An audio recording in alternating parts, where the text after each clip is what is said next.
Pada video kali ini, kita akan membahas materi mengenai teori permintaan uang dan penawaran uang. Nah, yang pertama kita akan membahas permintaan uang adalah sebagai suatu kebutuhan masyarakat akan uang tunai. Jadi, kalau masyarakat butuh uang berarti munculnya suatu permintaan uang.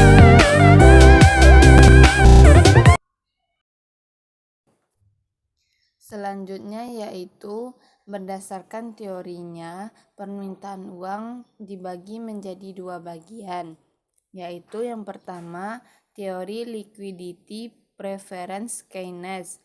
Menurut teori Keynes, ada 3 motivasi orang memegang uang, yaitu untuk transaksi, berjaga-jaga, dan memperoleh keuntungan.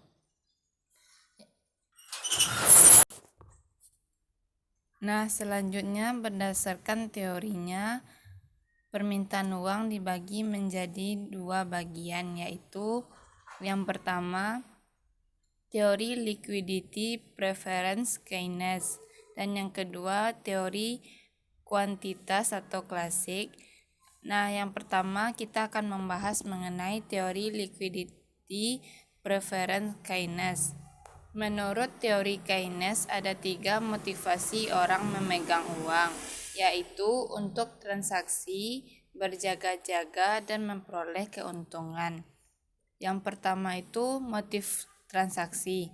Masyarakat memegang uang dengan tujuan untuk mempermudah kegiatan transaksi sehari-harinya. Contohnya, kalau kamu ingin membeli pensil di koperasi, dibayarnya harus dengan uang cash atau disebut dengan transaksi jual beli.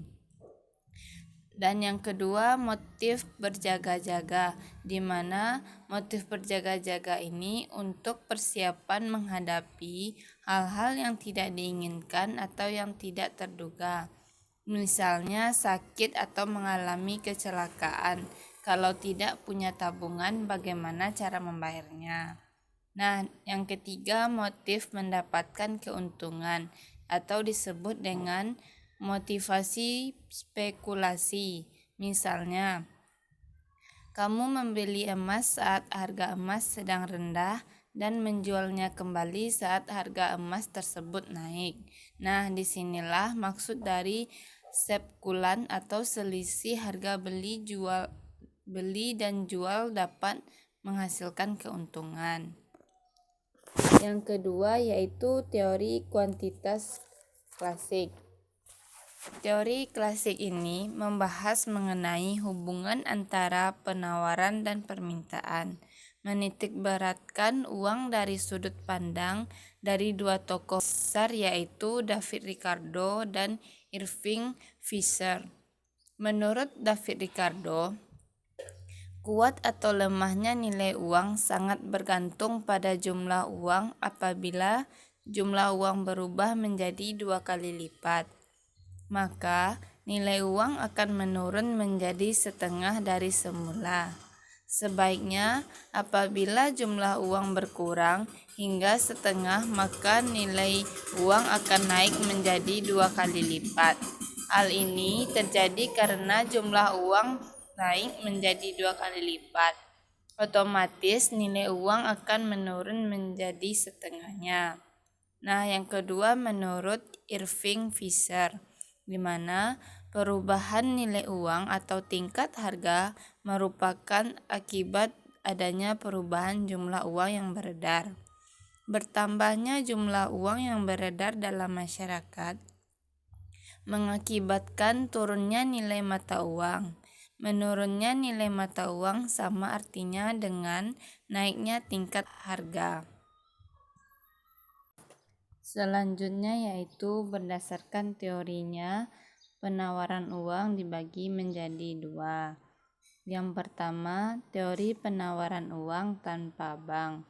Teori ini merupakan gambaran dari sistem standar emas. Ketika emas menjadi satu-satunya alat pembayaran, jumlah uang yang beredar atau uang yang ditawarkan di masyarakat naik atau turun sesuai dengan tersedianya emas di masyarakat. Nah, yang kedua, teori penawaran uang modern. Dalam sistem standar kertas dengan otoritas moneter, yakni bank sentral yang memproduksi uang primer. Lembaga keuangan atau perbankan merupakan produsen uang sekunder bagi masyarakat. Keduanya berhubungan sangat erat karena uang sekunder merupakan uang giral hanya bisa tumbuh karena adanya uang primer. Selanjutnya yaitu faktor-faktor yang mempengaruhi permintaan dan penawaran uang. Yang pertama, faktor-faktor yang mempengaruhi permintaan uang. Permintaan uang dipengaruhi oleh beberapa faktor. Faktor-faktor yang ikut mempengaruhi permintaan uang berikut. Yang pertama yaitu pengeluaran konsumen. Saat periode pengeluaran konsumen yang tinggi, misalnya pada masa menjelang hari besar keagamaan, orang sering menjual bentuk kekayaan lainnya seperti saham dan menggantinya dengan uang. Orang yang menginginkan uang untuk dapat membeli barang-barang dan jasa, maka jika pengeluaran konsumen meningkat, permintaan uang akan meningkat. Dan yang kedua, biaya transaksi saham dan obligasi.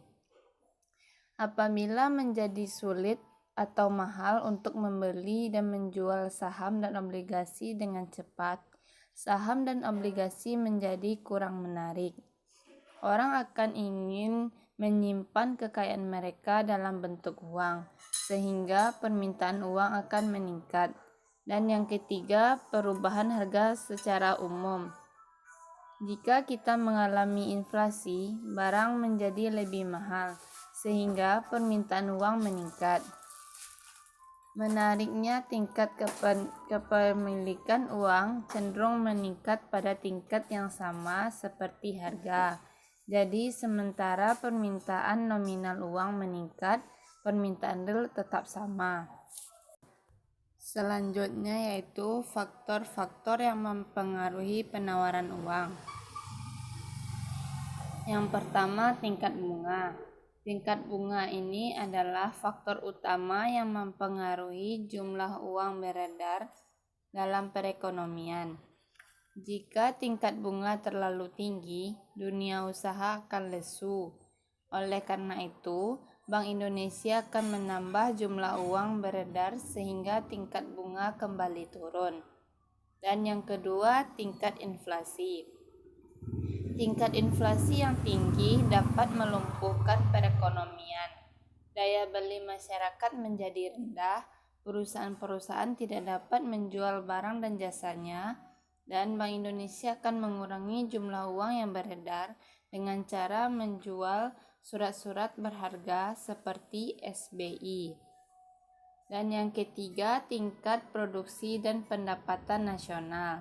Dalam tingkat produksi dan pendapatan nasional yang rendah, tercermin dalam PDB atau PNB yang rendah, pemerintah mungkin akan memperbanyak jumlah uang yang beredar dengan tujuan untuk menggairahkan dunia perbankan dan dunia usaha. Dan yang keempat, kondisi kesehatan dunia perbankan. Setiap bank diharuskan memiliki cadangan uang yang cukup untuk menjaga agar dana nasabah tetap aman. Bank Indonesia menetapkan tingkat cadangan tertentu yang sekaligus menjadi pengukur kesehatan bank. Jika bank kekurangan cadangan, biasanya mereka meminjam sejumlah uang kepada Bank Indonesia dengan tingkat bunga tertentu yang disebut sebagai discount rate atau tingkat diskonto. Dan yang kelima yaitu nilai tukar rupiah. Nilai tukar rupiah, jika nilai tukar rupiah menurun, pemerintah akan menurunkan jumlah rupiah yang beredar.